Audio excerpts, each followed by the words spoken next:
Oxirgi bo'lib o'tgan Misr va O'zbekiston o'yinidagi счет 2-0.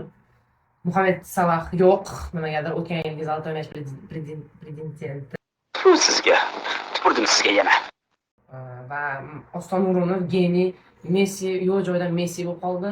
Hammasiga kulib qo'ydi. Keyingi Eron bilan o'yin.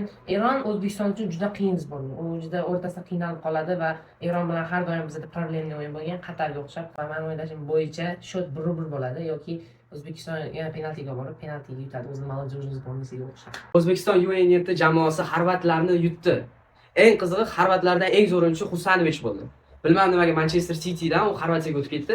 Mayli. O'yin haqida gapirsam, O'zbekiston anchagina yaxshi qochib ketdi, chunki XG bo'yicha ham xorvatlar kuchliroq bo'ldi. 2,5 pashti, O'zbekistonda esa bitta golga ham yetmadi. 0.8. Endi keyingi o'yinimiz Italiyaga qarshi.